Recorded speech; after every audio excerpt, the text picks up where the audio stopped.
Fonyikani ya jeme ila kekende alendenya Falimano na kuntuta manitafu ya jemera no julobete jamala Teya mangeke doti Teya mu anada soroleti Teya mu duwa jaboleti Ana yeke jarala mansa Lumbinala Afrika belebe no mala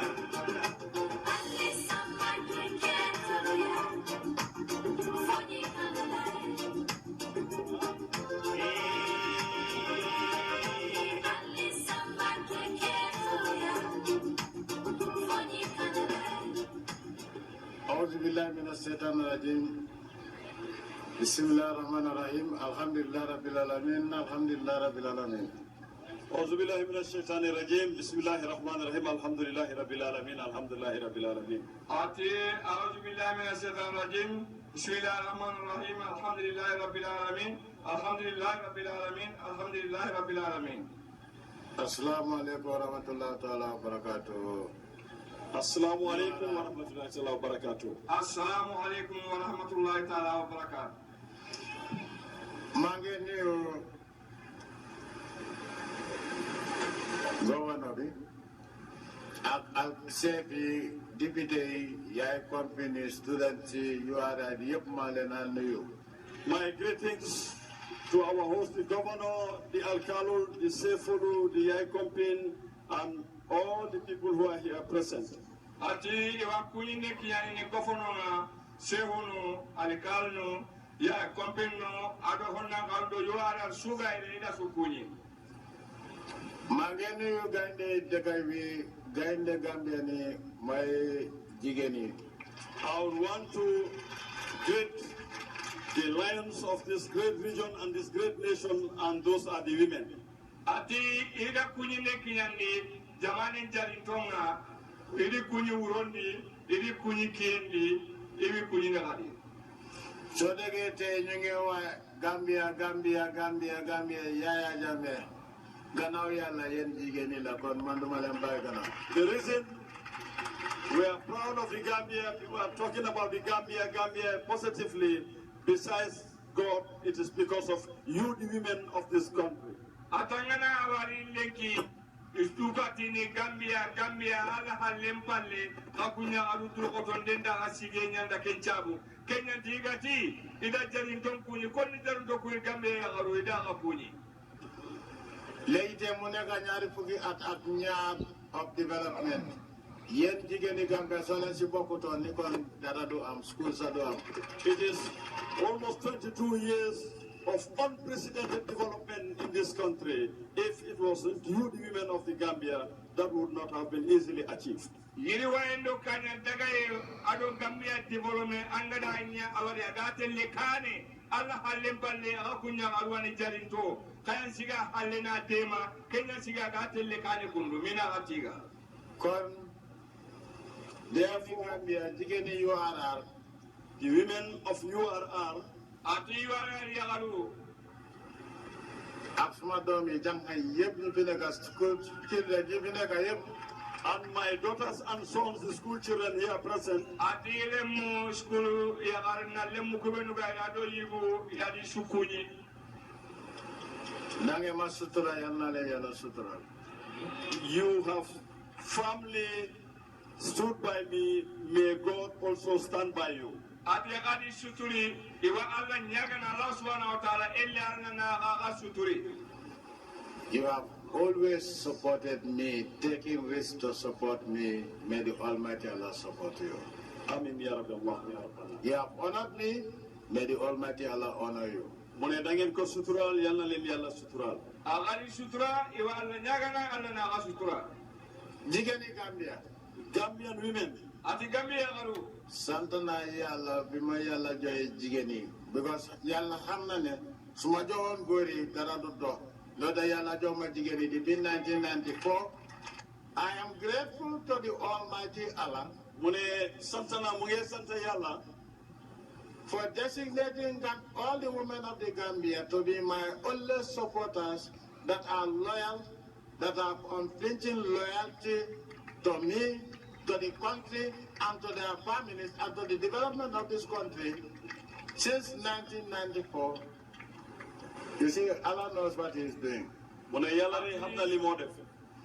If He gave me the men, we wouldn't have even completed one road in 22 years. Now I know why Allah gave me only the women and the young people. ati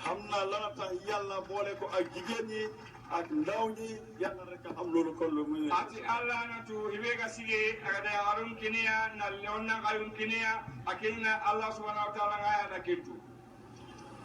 Limalembuga wa moy. What I want to tell you is, Agada kebe kunna agada Kenya ni. Tamalena Allah jigeni passe yo ara yep tamalembuga laj. I want to ask you, the women of Pasay and URR. Gataringene atila ha gatirindinia. URR agaden chu ilaha gatirindinia. Limalem dig the bill 1994. Wale manyari dig yo hamne def mako. Lima wax moy, I'm asking you, the women of URR. ma yella la jigeni URR. Awale ya garum tirindini. And by extension, all the Gambian women. Ak ci lolu sa jigeni Gambia yépp ci réew mi. Arawa konno sa Gambia garum chu feng. So, 1994, when we came here, Mu ne atum 1994 bi ñëwé fi. Ati geli 1994 gari yere. the first meeting, there were a few people. Meeting ben jekona def nit ñu néew ñoy fa nekkoon. Agada mitim bana kebe dabadere ay soro dan tantoali. The welcoming was a large crowd, but the meeting was a small crowd. Mu ne teeru bi li ñu bari woon ay waaye meeting bi ñu néew ñoo fa nekkoon. Ati jamu dinde ke ba garo no tele ke diba. Yuara serengabo. Kamiti lage de masele kabewari. Because the prophets of doom were telling you that whoever follows these people, they will not last. Do time They will not last even 2 weeks. am na ñoo xam ne ñu ngi taxawoon di leen laxatal ne leen ñii su ngeen leen toppee duñu am sax ñaari semaine ñaari week. Iwati ni soro ndanga ne kana akama waro kuyi. Kaga na waro kuyi ndari ko yuhili nyamere wabakaire. And they failed to scare you, the women of the Gambia. te loolu terewu doon ñu ragal loolu yéen Gambia mënu leen woon a ragal loo. Demma si gana gambe arun kanun ne gama wardai. If you take a retrospect from 94 to date, mu ne su ngeen seetloo ci gannaaw depuis 94 ba ren. Agana hay gelli 94 na lawra irigia. those prophets of doom are either dead or suffering in abject poverty. You know them, and I know them too. ñooñu leen ñi nga xam ne nii ñu ngi fi nekkoon di leen réerantal di leen naxantal fi mu nekk am na ñoo xam ne nii dundaatu nekkatu fi ak ñi nga xam ne ñoo fi desal léegi ñu ngi nekk ci coono ñu ngi ñàkka. Ko be duga ga balandi ni kentire. Kagana hay gabewa kundi iyogunu kara iyogunu waire iranta har tekutuni medali ki kodanga. All those who said we will not last 3 weeks also didn't see the 3rd year of my governance. ñi waxoon Those who said we will not have 6 months didn't live for 4 years to those who said, oh, maybe 8 months, then these boys would go. They are alive and they are as poor as a church mouse. They are suffering. Nothing is good for them because when you don't wish us well, Allah decided that I will lead this country. Who are you to say I will not lead this country? That is why they are suffering. ñi waxoon ne suma nguur gi de duñ fi am sax ñetti semaine wala ñetti week ñooñu gi fekkee wi sax suma ñetti weeri nguur yaa ñi nga xam ne waxoon ne ñii duñ fi am sax ay juróom-benni weer wala lu ko weesu ñooñu fi mu nekk ni ñii fekkee ko ñeena ñi nga xam ne nii waxoon ne lu te nekk fi benn tey ñu ngi des ñàkka ni janax joo xam ne nii mu ngi dëkk ci cooj. Ko be duga ti kuntare ko sikki nyana yere. Akasu sikki makunyi yere. Yogunun tayre kunta bilene. Agana ko be duga nyi ga bilene. Inta kokodi ibile mo wondi tampi empalle e ko daga na kane. Woni kemi durit. Those who died early were lucky. mu ne ñi génn àddina teel a génn àddina ñooñu am nay wërsëg ñoom Ko ñu be dem. duga jewo bakaduna ke dire kunda wala hore kita. Those who followed them were lucky. ñi toppa ci ñooñu itam am nañ wërsëg ñoom itam. Ko be la wado kunga ina ngala kunga na ke mundi. Those who are still alive, they are the unluckiest ones. ñi ko fekkee ni la fi nekk nii ñooñu nag ñoom ñoo ci gën a fande. Why? Ulbenuga tebe lenkini bunya tampite na koto hoko lu waral loolu. manda kenchabu Nothing is more painful. dara gënu ta métti. ho honda watunda kay You hate a person, nga bañ nit ki. annam bara serenga all what you wish for him is death, lépp loo ko éneewul mooy pour mu dee. anke nganenchu ken kaman nankara failure and humiliation.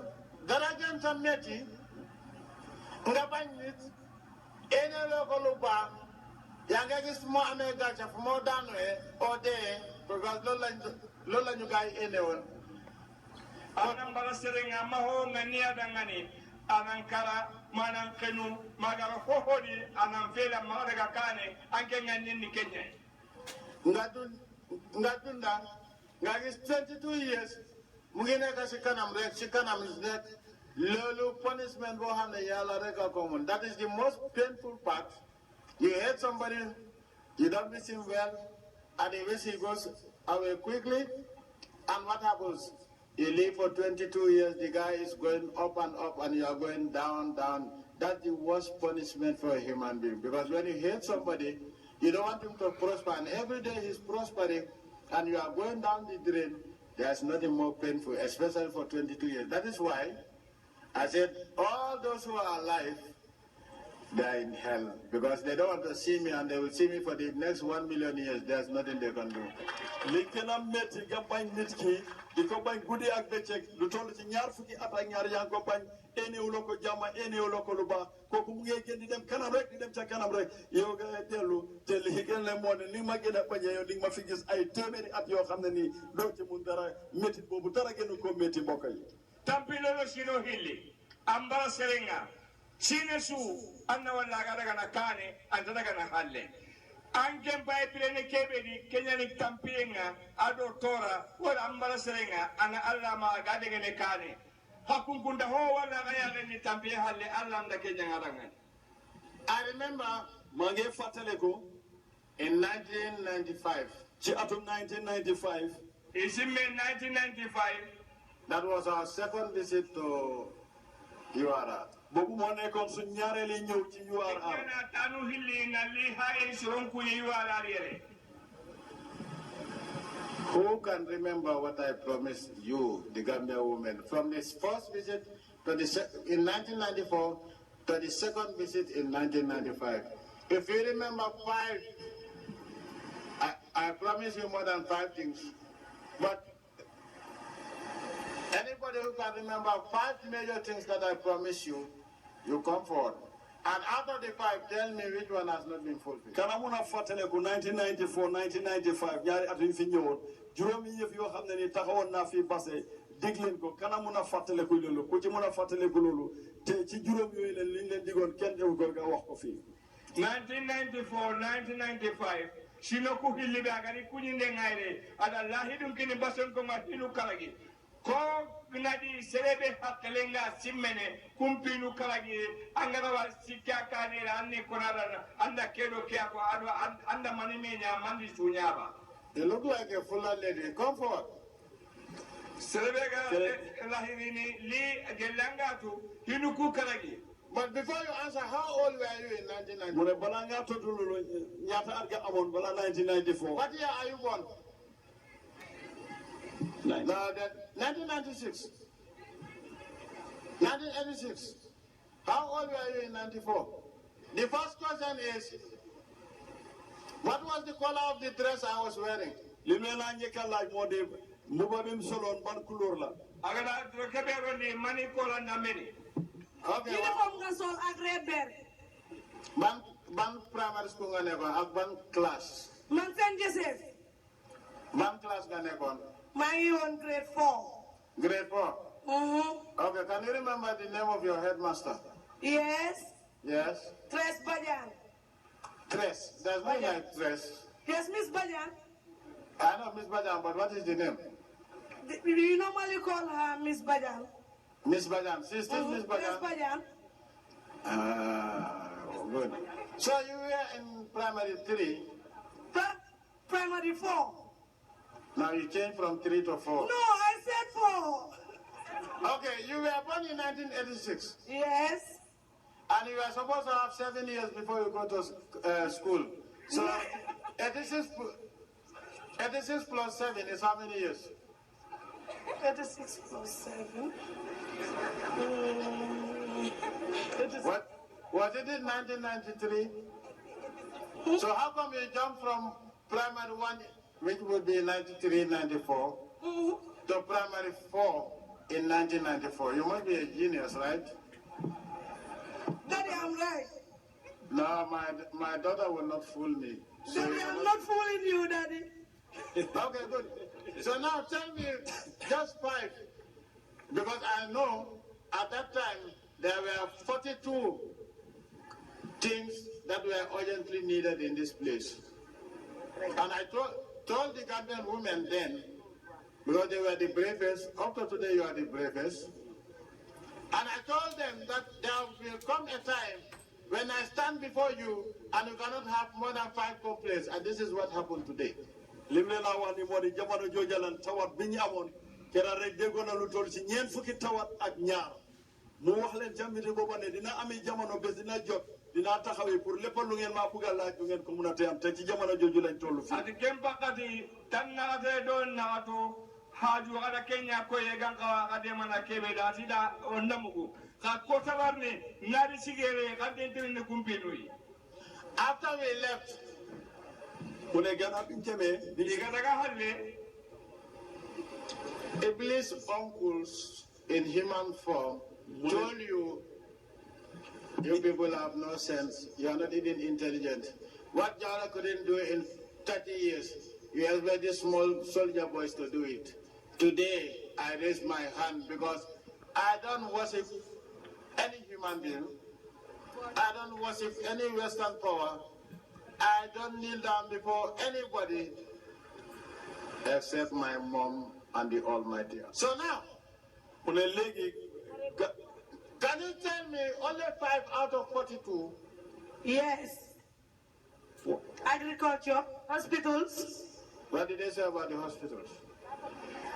lack of medicines, Uh-huh. doctors, ambulance, Mm-hmm.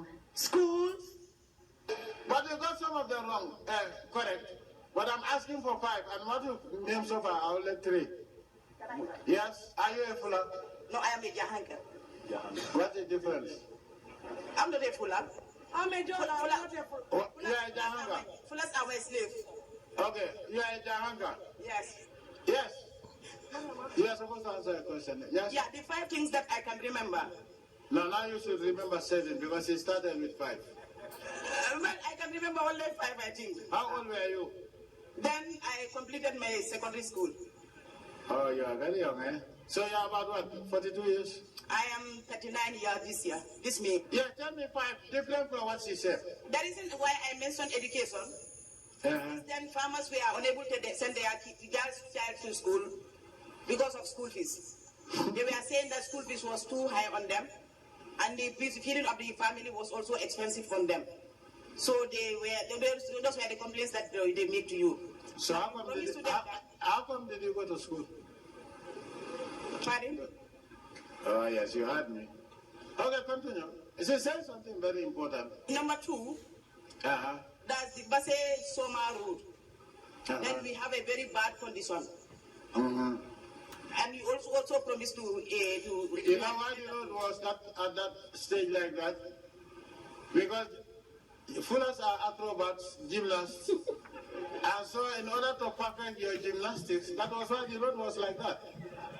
Continue. Number 3, Uh-huh. Yes. then Basse was a health center. At Was it times a to have dispensary or a referrals- health center? It was a health center then. Mm-hmm. To have referrals to Banjul, if you have serious complication cases, that they should refer to Bansang or Banjul. At times it costs them a lot. And they also complain that to you to help them to improve the health condition of Basse. Number 4, that's farming. Women also complain to you that they would like to farm, but they don't have farming materials. That's tractor and others. And you always also promised them that you will provide tractors for them, Yes. and which you did. Mm-hmm. And the 5th one is Market. Market or a garage? Market. Okay, market, yeah. Then Basse, the market was not that much to standard. Mm-hmm. It was very difficult for women to sell their commodities. Mm-hmm. So, and they also lodged that complaint to you, and which you did. Okay. Today, Basse market is up to standard, I can see. Now, out of the ones that you can remember, that you have remembered, which one has not been fulfilled? Everything is fulfilled now. There is no one left behind. Okay, come forward. And my other daughter. Yes, the first daughter who spoke. Can you come forward? The two of you. Yes. But now, I want somebody to come and tell me what promise has not been fulfilled. Nobody. Okay. You see? I am not wrong by praising women. Because there are a lot of men here, you cannot even remember what was said at the beginning. Ati ima sankole igaya arkuti gana woli hari gubani nanda kitenere hibe garawati ni dangani anda kedo kya promise angaranya. They told you that what Jawara, in fact they started, they said what the colonialists couldn't do in 400 years, Jawara couldn't do it in 31 years. How is it possible that these young soldiers can do it? They say they believe in the West and the white man. I believe in the Almighty Allah. And that is why I was able. What I did in 21 years, the British could not do in 400 years. Jawara could not do in 30 years.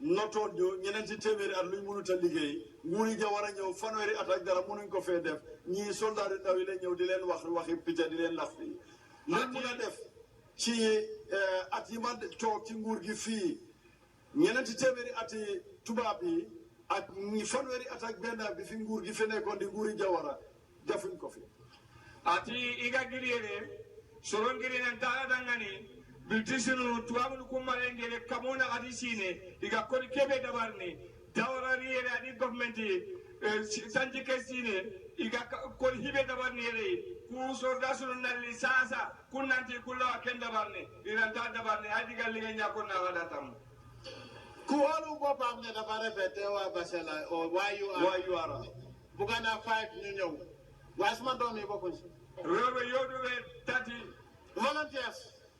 Wow. You joge URR nabe. Jamten ngare. Okay, Kailen, konga yena volunteer Kailen. Basen ko Albert Sabatiri Njang. Okay. Can I have 7 from my entourage, those in Combo? Juróom ñaari jigéen ñu ànd ak moom ci tool bi. Agana lo di wa kile. Ali jaso. Mix them. Lima le waxoon nga min faale nu. Agala hibe kona wadangani. Now, mu ne léegi. Ako sayi. Who can remember what I said about in 5 to 10 years, in 1994, in 5 to 10 years, that somebody would not recognize the difference? Lalla wahone in 1994, mane fi jamano dina jot digante Kombo ak degi no do you ara damane ku jog jigen fo mun di joge lalla wahon yes amna koy kati ko ha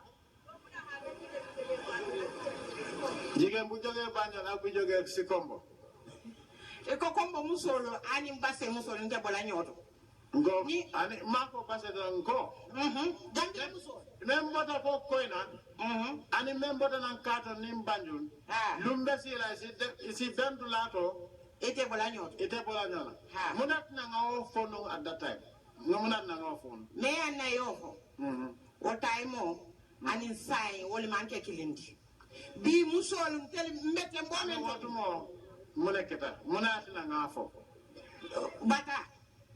bata nyadi bata jawjawolum mbe batari turo mbe batari njivio dimbaya do ko dimbaya karamunjo iskulo meturo metabiro mejibio la me parentiro ngeni kombo musol wol bu ko oke barbi betembo mento ani de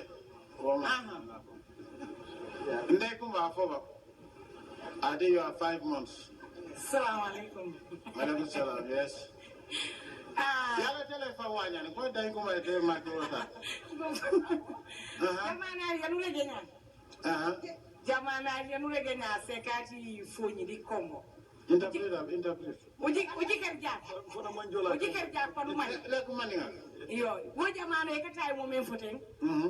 Ni ajibe kalon ne membota Congo ani membota fonyi. E kalon nyadil. I kalon nyadil ke fa nga o sofa ni le. Turo. Iko turo kele fo ibalo ibuloli jakar. Molo katen kulo tu. Molo kanyo soroke. No nyino fengo fen bar sañ alhamdulillah rabbil alamin. Bare sañ. Abi albe. Men ka turo ke do bija ka turo ke bare te balon na nyadi ka bibe ni mambulo di mola balon na nyadi. Hani ibalo na nyame. Dano turo sañ ama sembo so ko pum. Nde balon na nyadi. Ibalo na wala nyama bari wotu mo men ka turo ke. Ika turo ke le fo la ni bulo. Nde ka men ni ma ede mo. Okay, time is going. Wasuba ngede. Moy. Akala fami mfola wolem. Agala kebe ko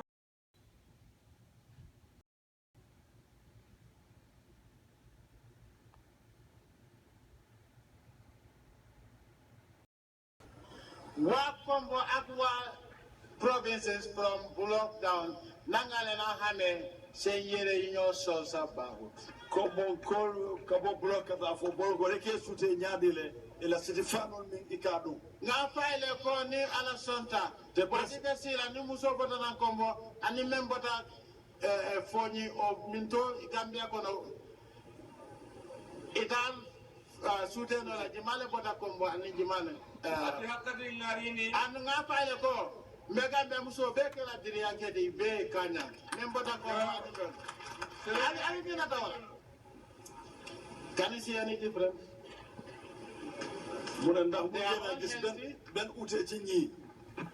They are wearing quality clothes. Be sitifani de ndika kendele do yere yu baax lañ sol. suuda idan sire ñarondi Tulila len promission. You know do am. Ngallahi dinu ñi nalay kate nola ta Allah hidi kayita ran tanyana adanya Time bi tamit amona time bobu. ako wato la fanal wato so do hakkati kembire Jigen so gisee fukki jigéen juróom ñaar yëpp ñu ngi yaakaar ni ñoo dundee seen mbokk bi nekk Kombo di liggéey si government. ne musu tanje e ka jiki minna wala boy baade o min be do gola kombo pour yela